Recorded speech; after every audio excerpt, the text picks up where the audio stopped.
In this episode of the Business of E-commerce, I talk with Gene Caballero about what it takes to build something from nothing. This is the Business of E-commerce, episode 132.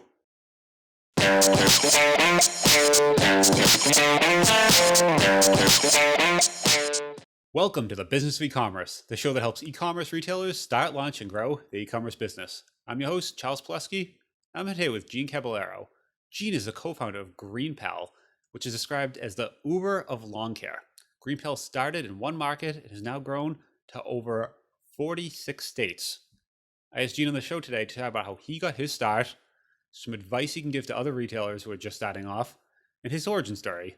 Super interesting. Watch the whole show and he gives some tips at the end that I highly recommend you check out. So now on to the show. Gene, how you doing today? I'm doing fantastic. How are you? Doing good. Awesome to have you on the show. I love chatting with retailers and kind of getting into the origin story and kind of how you got your start, and I guess first where you are today, or let's even back up. So you're the founder of GreenPal, right? That is correct. Co-founder.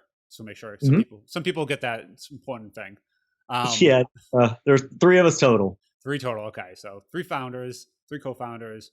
The Uber for lawn care. What exactly is that? Yeah, so I guess back up a little bit. Been in the landscaping industry. Me and another co-founder kind of been in the landscaping industry our whole entire life. Did it in middle school, high school, and college just for beer money. And when I graduated college, I actually got a job in tech sales. My territory was the West Coast, so I was kind of privy to the new technologies, the Uber, the Lyft, the Airbnb, and kind of knew that if somebody was going to, summon a stranger to come pick them up for dinner or, stay on a stranger's couch, that at some point they would do the same with lawn care. And so we launched GreenPal in the spring of 2012. And as of now, we're in 46 states and over 200 major markets. Okay, so it's something. So if I understand, let's say I want my lawn mowed or trimmed or whatever it is, right? Instead of having to call one random, like a couple different random lawn companies, I use the app or the site, and that kind of finds here are some folks in my area, kind of connects me with them, that sort of thing. Yeah. So you need your lawn mowed, you put the address, the day that you want it done. That alerts all the pre-screened vendors in the area that there's a new lawn up for bid. Those vendors bid on it. All those bids go to the homeowner, and the homeowner can see the vendors' rating, reviews, and price and decide who they want to work with. So our software basically just kind of connects and, is kind of the whole connection process. Got it. Okay. Anything for like snow removal, or is it all kind of lawn stuff Yeah, as well? we actually did. We actually started snow removal last year as well. So kind of parallel business models. So we incorporated that last year. We're up in the Northeast here, so I feel like that's a pretty big Yeah, thing for us. And especially one of those things you don't think of it, and then it snows. You look out the window, and you're like, "I need someone I to don't come over want to here do right this. now." Yeah, I Yeah, can't do this right now. Or you think you can, and you think it's going to be like 4 inches of snow, and it's really like 18, and yeah. you're like, "Oh, It's been compacted, and it's like, yeah, this is more of a pain than anything. yeah." Okay, cool. So, how long have you been doing this for, and how'd you kind of get the start? Yeah, so we started in this, like the idea came about probably in the winter of 2012, early winter. And, you kind of do your preliminary Google search, like, hey, is there anything out there like this? Does any major, huge conglomerate already have some sort of software in place? And we kind of saw a little bit, but nothing that had tackled it from the vendor side of it.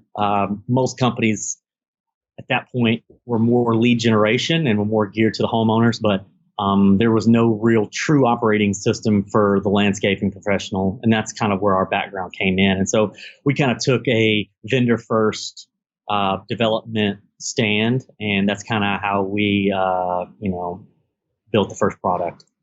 When you say you started in 2012, you started building the product, or when did it actually launch? And Yeah. So the three co-founders that we had, none of us had any sort of web development, um, background. So what we did and what we thought everybody did was just go to a local firm in Nashville and say, hey, we've got this idea. Can you build it? And of course, they'll tell you they can build it. They'll tell you, the time you want to hear and the dollar amount that it's going to take. And so we did that in the spring of 2000, actually in the summer of 2012. And about 8 months after them building what we thought was going to be a usable product, they delivered something that was unusable and they went out of business. So we were actually in the hole $125,000 before even having a usable website. How'd you guys fund the original 125? Just Yeah, it savings? was just all three co-founders just kind of put our money together and 401ks and all that stuff. Just kind of And got the unusable product and everyone. yeah, honestly, it's kind of funny now, and it's a blessing in disguise that it happened. But the only thing that we kept, they created a animated video of like how GreenPal works. We kept that. It was like a minute, and we just kind of tell people like, yeah, it was $125,000 video that was not directed by James Cameron. It's still used to this day, and that's the only thing that we kept. Today's episode is sponsored by Drip. Drip is the world's first e-commerce CRM and a tool that I personally use for email marketing and automation. Now, if you're ever in an e-commerce store, you need to give Drip a try, and here's why. Drip offers one-click integrations for both Shopify and Magento. There's robust segmentation, personalization, and revenue dashboards to give you an overview of how your automation emails are performing. One of my favorite features of Drip is the Visual Workflow Builder. It gives you a super easy way to build out your automation rules visually and see the entire process. It lets you get started quickly, but also build very complex automation rules. It's powerful, but also easy to learn, unlike a lot of email tools that offer the same type of automation. To get a demo of Drip today, you can go head over to drip.com/BOE. That's drip.com/BOE. Now, onto the show. So you see so many people, right? They have this like little bit of adversity at the beginning and get that like first like punch and then just stop. And that's like, but you didn't, right? Like it's obviously you kept going. So like what kept you going at that point? What kept you saying, okay, maybe we made a terrible decision, like back up, go the other way. Like why did you decide to, no, we're just going to keep going forward? Well, I think it was more of like, we knew we had something that people were going to use at some point. Just to back up, before we even gave them $125,000, what we did is we went around to, I think probably for like 2 months in that spring, we had questionnaires on our iPads, and we literally went door to door for a whole entire month or two, just knocking on people's doors and saying, hey, we have this new service that we want to launch. It's kind of like Uber for lawn care. First, do you actually get your lawn mowed, or do you do it yourself? How do you vet these people? How do you pay? And would a service like ours be something that you would be interested in using? And so we asked that question to hundreds of homeowners during that 1 month period and gathered all this raw data. And after those very humiliating times, ruining barbecues and parties and stuff like that, and going door to door, which is just a lost art in itself, we realized that half the people said they would use a product like ours for the simple fact that they don't have to leave a check under the mat, or they don't have to leave cash, or they don't want to talk to anybody. It can be done without having to meet the person at the property or anything like that. So we had that data, and we knew that we wanted to move forward. And after that debacle, $125,000 debacle, half of it was just like, okay, we need to get our money back somehow, and we've got a good enough idea, we think, to move forward. And that's when one of our co-founders quit his day job and went to software school here in Nashville to learn I love this. Build a website. So it took him about 6 months, and he had a consultant that he was working with through the Nashville software school that kind of helped guide him build the whole entire process. And during that process, we were doing usability tests, working with designers, and kind of tweaking everything while the back end stuff was being built. So we kind of took that year to kind of just, make this a usable product that we didn't have to outsource anything other than design work to anybody, and kind of kept our costs low, and, it seemed to work out. That's the very first piece of advice I would give anybody, is to have some sort of tech team, person on the roster. So if you can't find a tech co-founder, you gotta just create one. You just gotta take one of your Yes. co-founders and put them in school, and all right, now you're the tech If you co-founder. really, really want to make it happen, a lot of things are a little bit different than they were, 7, 8 years ago. That you can kind of cobble some things together and get an MVP going and start making some revenue. I think that's the coolest thing. I've talked to not many people have done that successfully, pulled that off. Not many people Oh, have kind of got. I don't know what it is, but a lot of people they keep thinking I have to hire someone, and they literally just keep doing that 125, and they just keep doing that again and again, and then well, if you think about it, it's just going to nickel and dime you to death. yeah, Your site is down on a Saturday. yep, You're going to call, your firm, the person who built it, to, hey, make this change. Why are we down? And it's $100 an hour. So I mean, we would have been out of business even faster if it would have worked out perfectly. So that's a blessing in disguise. And now all you need to do, if we have a change, we just tap somebody on the shoulder and say, hey, make this change. yeah. I don't think a lot of people realize the when you start right, you think, hey, when I build this, and you get this quote right, 100 grand, and we're gonna have this, but you Mm-hmm. don't realize how this is really like to actually get your vision built the way it should be. It's probably a million or whatever that number is, right? It's never ending. Yeah, You constantly want to make your product perfect. You want to, and that's the other piece. yeah, you want to make conversion easier. You want to take anxiety out of the whole onboarding process. So it's a constant evolving, organism. And you just need a technical co-founder almost to be able to make those changes and implement those changes sooner than later. Yeah, I always think of it like it'd be like getting your kitchen remodeled, except when you hire the contractor, they never go home. They just stay in they just like live in your kitchen forever. And every day you're like, hey, can we move that over there? And they're like, yeah, sure, we'll just keep trying. And like it'll just go on forever. The contractor never Yeah, I leaves. want to change this faucet. So yeah, And yeah, every day they're going to move the faucets around, just going to wake up and put them somewhere.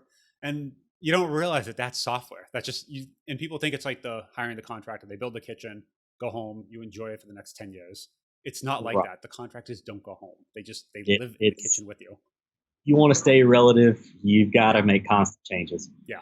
So anytime you're basically like what you guys did, build a tech stack from the ground up. So you're not going just using off the shelf, taking a Shopify and running a couple plugins. You're coming up with we really do have to build our own platform here, or highly customize something that's off the Yeah, shelf. But then either way, exactly. Then you want to build it for the future. You don't want to build it for now. yep, We want to build it. We have 100,000 people, a week using it, as opposed to the 200 that are using it now. So got it. got to kind of do a little more forward thinking as well. Yep. So it took you probably what into 2013, 2014 to actually get Yeah, like, about halfway through 2013, we were kind of able to kind of launch it and try to find new ways to get people to use us.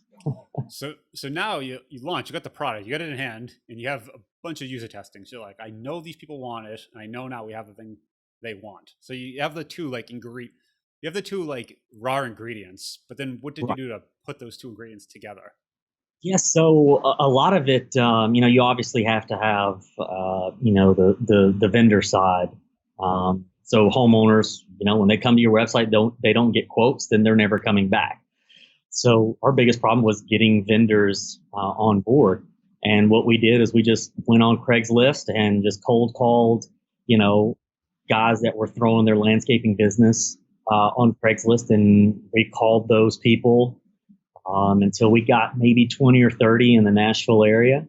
And that's when we kind of started, doing the press release and stuff like that in the Nashville area to help bring some awareness to our website. So until about 3 years ago, that was still a hand cranking process. The vendor side of it, when we launched a new market, we'd cold call, we would send text messages and into the area and get 10 to 15 vendors and then launch. So now we've automated that process, and that's allowed us to grow exponentially, about 2 to 3 markets a week now.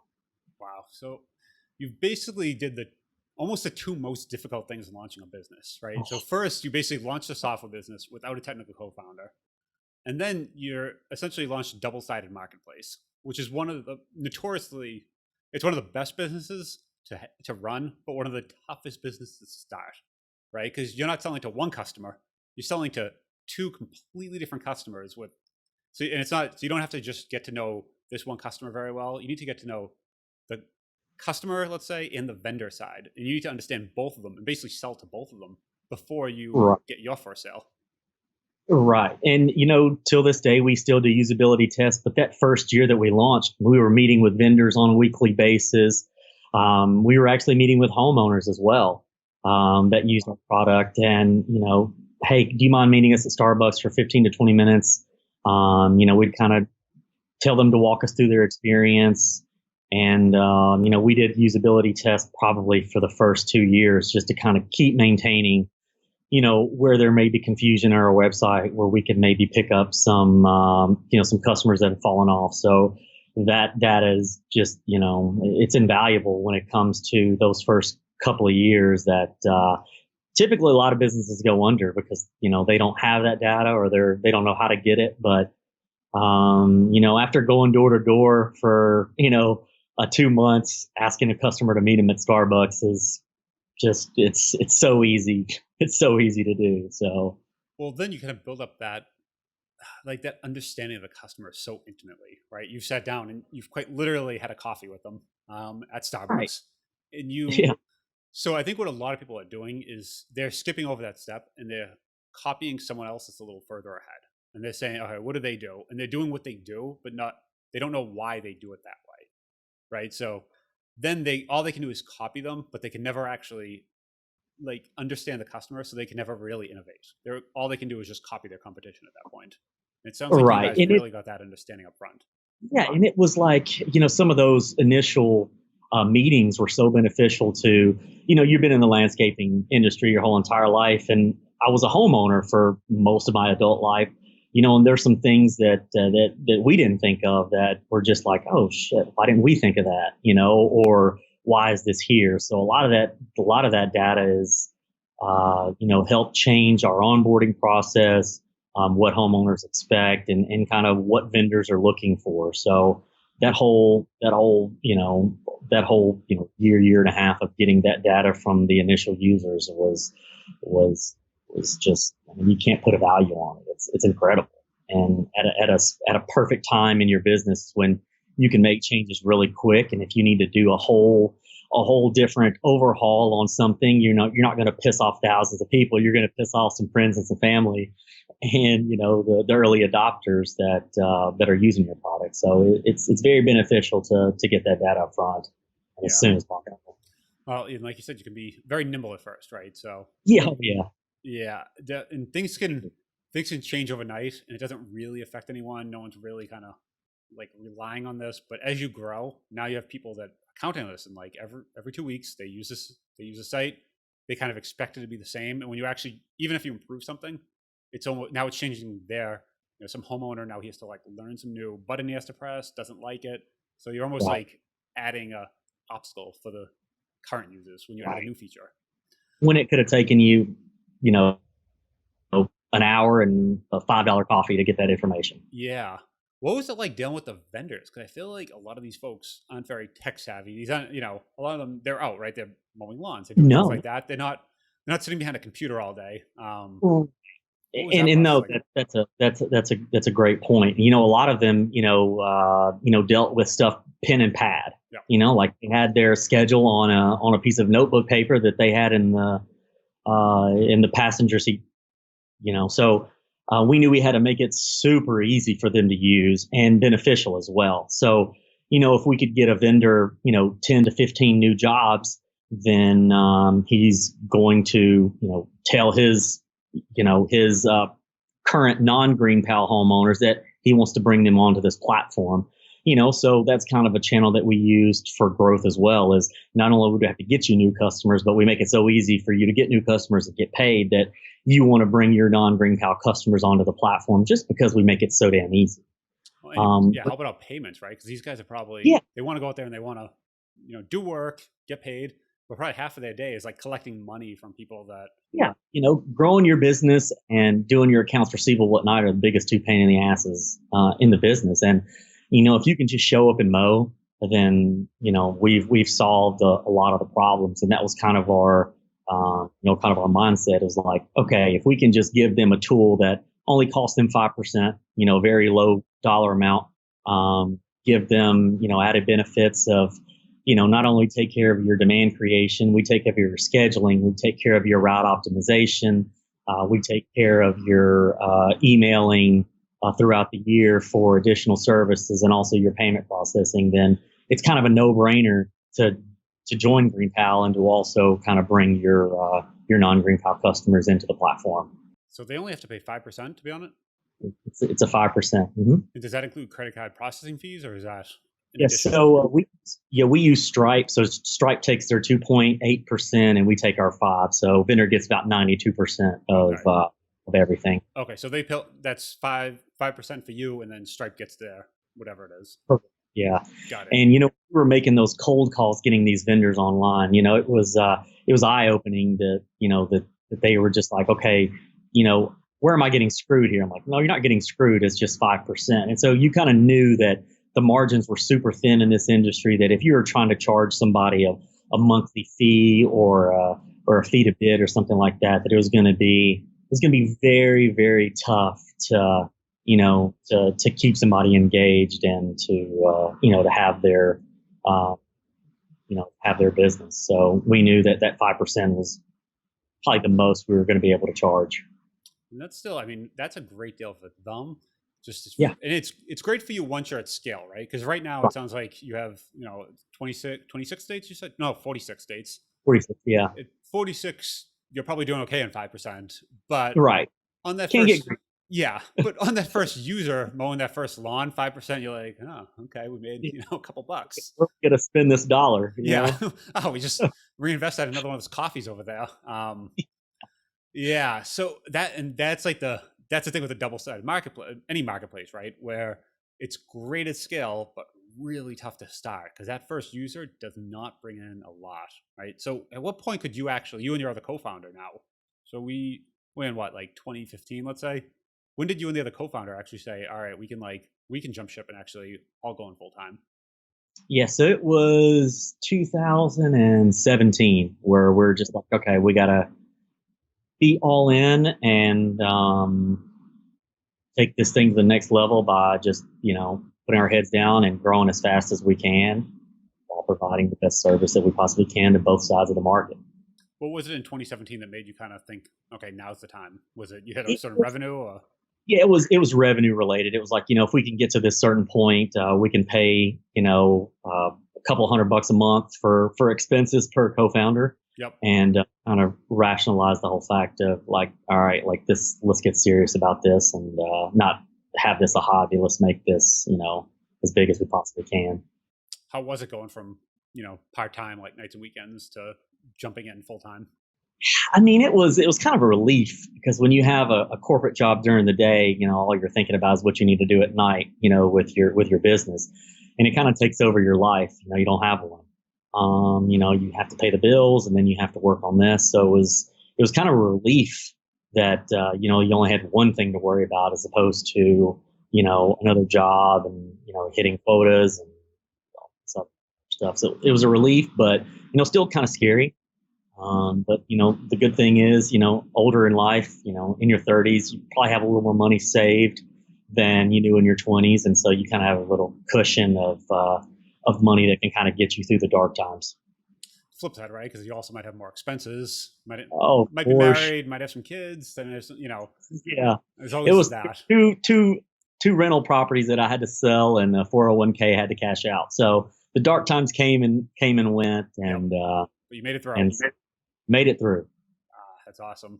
Yeah, I think a lot of people see that moment where they're going to leave their full-time job, and they see it as like, everything. They'll be like not much work. Like all of a sudden it'll be easy. Like they'll be switching to easy mode. What they don't realize is more work. It's more work by a lot. Yeah. And you're already doing a ridiculous amount of work because you were doing it at night. And now you're saying, all right, let's do all that night work, but now we're just going to do it all day. So instead of just being, 2 hours a day, now we're going 10 hours a day on this thing. So it's not like you're taking those 2 hours and all right, I get everything else is free now. Now you're just dumping all your time into this one thing. Right. And then there's never an end to the things that you can do. There's always new markets that can be launched. There's always things you can do that'll help grow the business. So the list is just it's just huge and it just never ends.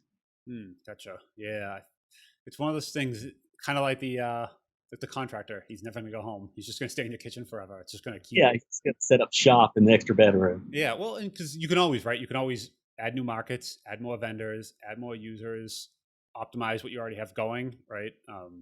Once you figure out how to duplicate and replicate, it makes it a little bit easier. So we kind of learned that in 2015, 16. And even though the process was still a little slow, we knew what we needed to launch a new market. And then after that, we're able to automate it and grow even faster. So just takes learning and executing. What do you spend most of your time on today doing? A lot of it is growth. So, granted, we've been fortunate enough to launch in a lot of the major cities, but a lot of the states have 5 or 6 sub markets in every state that are huge as well. So, kind of going back through the U.S. and launching those second tier markets, which are just thousands of, and that's kind of where we are kind of concentrating. Well, I'm concentrating my time on right now. So basically, run it. So you have the same playbook. You launched in the 46 states, but there's other, like, I know. So I'm from Boston here, but then there's Western Mass, right? And it's a whole nother world, another set of vendors. They Right. wouldn't go back and forth ever. So that's a whole Exactly. different market. So you're It's going different. back to those. Exactly. Different media outlets to pitch, new vendors to get, all that, landing pages to be built, all that stuff. So the process is pretty simple, when you write it out or talk it out, but, you still kind of have to, do the task. So Yeah. just a lot easier now than it was 4 years ago. So now you basically have a playbook, right? So you say, hey, It, here are the 5 or 10 markets we want to target this month or whatever it is, and let's just hit. Here are the steps. It's a 1 through 10 checklist. Let's yep. just execute now, and now it's just about executing. That is 100% it. The playbook, write it down in 4 steps and move on to the next market. 4 is better than 10. I like it.